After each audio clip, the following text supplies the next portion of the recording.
नमस्कार दोस्तों, किताबी अड्डा में आप सभी का स्वागत है। आज जॉन मदीना की लिखी हुई किताब ब्रेन रूल्स की बारे में जानेंगे। दोस्तों, ये किताब पढ़कर आप जानेंगे हमारे ब्रेन के 12 सीक्रेट्स। रूल्स क्या है?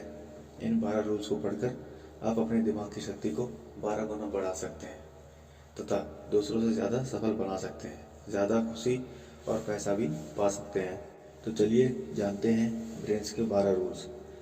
पहला रूल है सर्वाइवल। इंसान का ब्रेन जिंदा रहने के लिए बदलाव करता रहता है। ब्रेन ने सर्वाइव करना सीखा है, नहीं तो अब तक हम लोग खत्म हो चुके होते।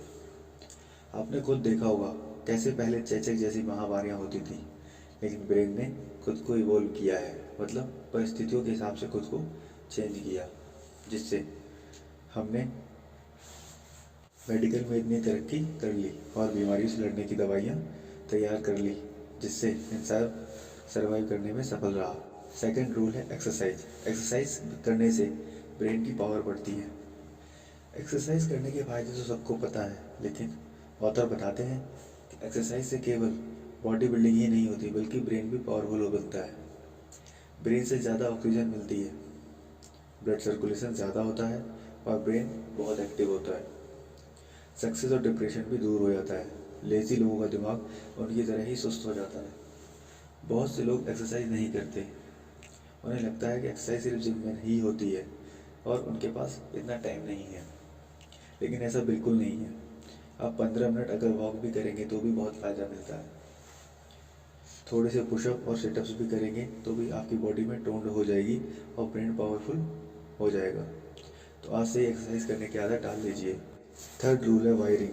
हर दिमाग अलग होता है। दोस्तों, बचपन से ही सब हमें यही बताए आए हैं कि सबका ब्रेन एक जैसा है, लेकिन लेखक कहते हैं कि ऐसा बिल्कुल नहीं है। सबका ब्रेन अलग तरह से वायर्ड होता है, मतलब ब्रेन्स के सेल्स की अरेंजमेंट। क्या आपके पेरेंट्स ने कभी कहा है कि देखो उस रिश्तेदार के बेटे के मैथ्स में कितने ज़्यादा अच्छे मार्क्स आए हैं, तुम्हारे क्यों नहीं आते? किसी न किसी बच्चे को तो ऐसा कहा ही जाता है, लेकिन यही लोगों की गलत सोच है। हो सकता है आपका दिमाग मैथ्स के लिए ना बना हो, आपका ब्रेन बिजनेस के लिए बना हो, एक्टर बनने के लिए बना हो, या कोई खिलाड़ी बनने के लिए बना हो, क्योंकि आपके ब्रेन की वायरिंग उस रिश्तेदार के बच्चे से अलग तरह की होगी। इसलिए आपने देखा क्यों ऐसी किताबें पढ़ना ज़रूरी है। अदरवाइज सारी सोसाइटी की सोच वही दकियानूसी विचारों वाली रहेगी। एनीवेज, हमें अपने ब्रेन की पावर खुद पहचाननी होगी कि वो किस चीज़ के लिए बना है, फिर उस पर टैलेंट पर लग कर काम करना चाहिए। आपको सफलता ज़रूर मिलेगी। अगर आप पेरेंट्स हैं तो बच्चों को दूसरे से कंपेयर करना बिल्कुल बंद कर देना चाहिए। इससे बच्चे की आत्मा विश्वास की कमी होती है, उसमें हीन भावना घर कर जाती है, फिर वो अपनी खूबी को भी निखार नहीं पाता और लाइफ में दूसरों से पीछे रह जाता है। इसके बजाय आपको उसकी खूबियों की पहचान करनी चाहिए, उनकी तारीफ करनी चाहिए और बच्चे के करियर उसी दिशा में आगे बढ़ाना चाहिए। फोर्थ रूल है अटेंशन। ब्रेन बोरिंग चीज़ों पर ध्यान नहीं दे पाता। दोस्तों, बोरिंग चीज़ें किसे अच्छी लगती हैं? चाहे वो फिर बोरिंग मूवी हो या किसी ऐसे टीचर का लेक्चर। आपने खुद देखा होगा कुछ टीचर कितना बेकार पढ़ाते हैं और बोर कर देते हैं। उनका लेक्चर सुनकर स्टूडेंट्स को नींद आने लगती है। ना तो उनके लेक्चर में एनर्जी होती है, ना कुछ नयापन। तो अगर आप ऐसे टीचर हैं तो अपने पढ़ाने के तरीके में कुछ नयापन लाइए। किताब से उठाकर जैसे का तैसा मत बोल दीजिए। थोड़ा मेहनत कीजिए। इंटरनेट और यूट्यूब पर सीखिए। सीखने की कोई उम्र नहीं होती। नए और इंटरेस्टिंग एग्जाम्पल लाइए। रोचक कहानियाँ ढूंढिए। बच्चों को मोटिवेट करिए। तभी आप एक अच्छे टीचर बन पाएंगे और बच्चे भी आपकी रिस्पेक्ट करेंगे। फिफ्थ रूल है शॉर्ट टर्म मेमोरी। कुछ चीज़ों को ब्रेन सिर्फ थोड़े समय के लिए याद रख पाता है।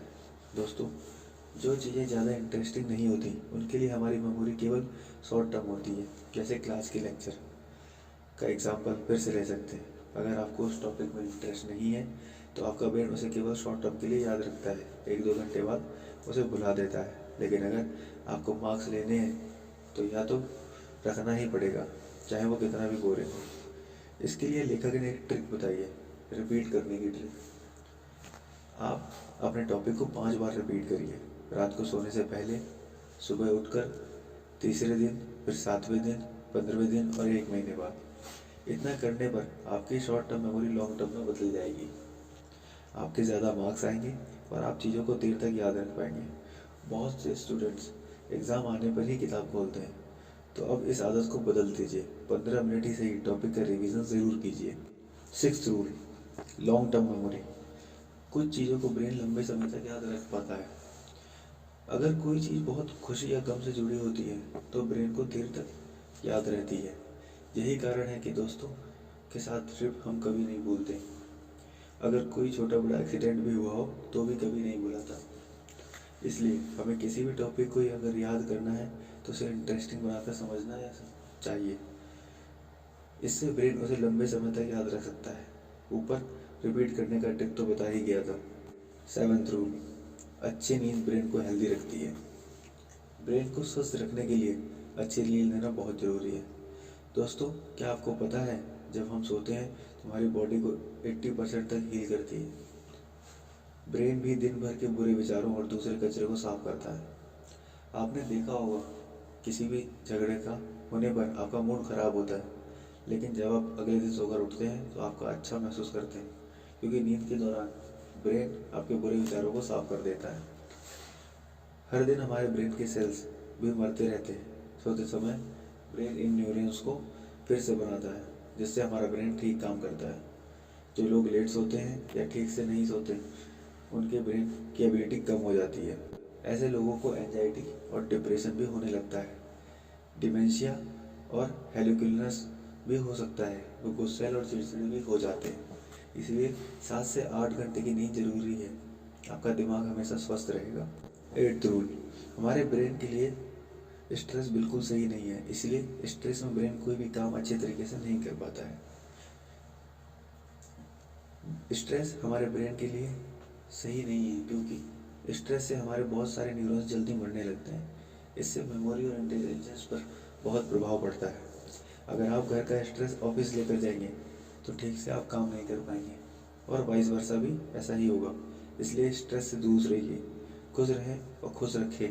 आखिर इंसान की लाइफ बहुत छोटी होती है। ब्रेन पावर को बढ़ाने के लिए सभी 5 सेंस को तेज कर लेना चाहिए। सेंस ऑफ स्मेल, हमारी स्मेल पावर बढ़ाने के लिए फूलों की खुशबू बहुत अच्छी होती है। पहली बारिश के वक्त मिट्टी की सौंधी सौंधी खुशबू किसके ब्रेन को सुकून नहीं देती। वैसे ही चाय, कहवा या चॉकलेट की स्मेल भी तरोताज़ा कर देती है। सेंस ऑफ साउंड, म्यूज़िक सुनने से ब्रेन रिलैक्स फील करता है और स्ट्रेस दूर हो जाता है। लेकिन क्वालिटी म्यूज़िक ऐसा करता है, ना कि आजकल मशीनों से बनाया हुआ सुर करने वाला इलेक्ट्रॉनिक म्यूज़िक। मोजार्ट और बीथोवन का म्यूज़िक सच में ब्रेन को हील करता है। यह आपको इंटरनेट पर आसानी से मिल जाएगा। इसलिए दोस्तों, आप भी अपनी पसंद का म्यूज़िक कुछ देर के लिए रोज़ सुनें। सेंस ऑफ टच, जैसे माँ का स्पर्श पल भर में ही आपको खुशी से भर देता है, आपकी सारी चिंता दूर कर देता है। छोटे बच्चों को गोदी में उठाने पर भी प्यार और आनंद की अनुभूति होती है। लव्ड वन को हग करना भी ब्रेन को हैप्पीनेस और ब्लिस से भर देता है। तो ब्रेन पावर को बढ़ाने के लिए सभी इंद्रियों की तरह तरह से तरोताज़ा करना आना चाहिए। इंद्रियां भी खुश और ब्रेन भी खुश। 10th रूल है, सबसे ज़्यादा महत्वपूर्ण दृष्टि होती है। सभी ज्ञानेंद्रियों में सबसे ज़्यादा याद रखने में सहायता करती है दृष्टि या सेंस ऑफ साइट। हम देखी हुई चीज़ को ज़्यादा याद रख पाते हैं बजाय सुनी हुई चीज़ों को। आप अपनी क्लास के बच्चों के चेहरे को याद रख पाते हो, लेकिन उनके नाम शायद भूल जाते होंगे। कुछ साल उनसे ना मिले तो नाम भी बिल्कुल भी भूल जाते हैं, लेकिन चेहरा नहीं। ऐसे ही किसी स्टोरी को पढ़कर आप उसे भूल जाते हैं, लेकिन अगर उस पर फिल्म बन जाए तो उसका आप एक एक सीन याद रख सकते हैं। सोचिए, अगर मैथ्स का टीचर आपको बोल कर ही आपको क्वेश्चन समझाए तो क्या किसी को समझ आ पाएगा? जब टीचर बोर्ड पर लिख कर समझाता है तो आप उसे देख पाते हैं, तभी आप समझ पाते हैं। इसलिए आप भी हो सके तो टफ चीज़ों को देखकर समझने की कोशिश करें। जैसे आपने गोल को कॉपी में लिख कर देखें, आपको अपना उद्देश्य ज़्यादा समझ आएगा। रूल 11, मेल और फीमेल का ब्रेन बहुत अलग होता है। एक एक्सपेरिमेंट में पुरुष और महिलाओं का हॉरर फिल्म दिखाई गई। मेल्स के दिमाग में राइट हिस्सा एक्टिव दिखा, जबकि फीमेल में लेफ्ट वाला हिस्सा एक्टिव दिखा। इसका मतलब है आदमी और औरत अलग अलग तरीके के इमोशंस को प्रोसेस करते हैं। प्यूबर्टी आने पर भी मेल और फीमेल में अलग अलग बिहेवियर दिखाई देते हैं। लड़की एंटी सोशल हो जाती है, गुस्से और तोड़ मोड़ मचाने लगते हैं, जबकि लड़कियां इमोशनल हो जाती हैं, ज़रा ज़रा सी बात पर नाराज़ हो जाती हैं और रोने भी लगती हैं। इसलिए साइकोलॉजी को समझकर ही बर्ताव करना चाहिए। Twelfth and last rule, exploration. Brain explore करने यानी खोजबीन करने के लिए बना है। ह्यूमन का ब्रेन चीज़ों को एक्सप्लोर करने के लिए बना है। बचपन में हमारे ब्रेन बहुत क्यूरियोसिटी होती है, हम बहुत से सवाल पूछते हैं और उनके जवाब जानना चाहते हैं। लेकिन जैसे जैसे हम बड़े होते हैं, स्कूल कॉलेज वाले हमारी क्यूरियोसिटी को मार देते हैं। वो हम पर पका पकाया सिलेबस और ज्ञान थोप देते हैं। एग्ज़ाम के नाम पर हम टॉपिक्स में रट्टा मारने लगते हैं। हमारी क्यूरियोसिटी की कोई कदर नहीं करता। कोई स्टूडेंट खुद की पोएम्स या स्टोरी भी तो लिख सकता है, लेकिन क्योंकि ऐसा सिलेबस में है ही नहीं, कोई हमारी पोएम नहीं पढ़ना चाहता। इसके अलावा सोसाइटी तरह तरह के डर हमारे अंदर बिठा देती है। यह मत करो, वो मत करो, ये हो जाएगा, वो हो जाएगा। मतलब बच्चा अपना कुछ नया सोच ही नहीं सकता। इस सब से हमारा ब्रेन संकुचित हो जाता है, हमारी क्यूरियोसिटी खत्म हो जाती है। हम कुछ भी एक्सप्लोर करने से डरते हैं और हम लाइफ में कुछ बड़ा नहीं कर पाते। लेकिन जिन लोगों में एक क्यूरियोसिटी और एक्सप्लोर करने की क्वालिटी बची रह जाती है, वो बहुत बड़े scientist, traveller, business person, entrepreneur आदि बन जाते हैं। आइंस्टीन ने कहा था, I am not a genius, I am just curious. मतलब मैं जीनियस इसलिए बन पाया क्योंकि मैं चीज़ों के रहस्य को जानने के लिए बहुत इच्छुक रहता हूँ। तो दोस्तों, आप भी क्यूरियोसिटी को जिंदा रखिए। अगर आपको कोई सवाल का जवाब नहीं दे रहा है तो भी उस सवाल को अपने अंदर जिंदा रखिए। एक दिन आप उसका सवाल जरूर ढूंढ लेंगे। या दूसरे शब्दों में कहें तो अपने अंदर की आग को बुझने मत दीजिए। धन्यवाद।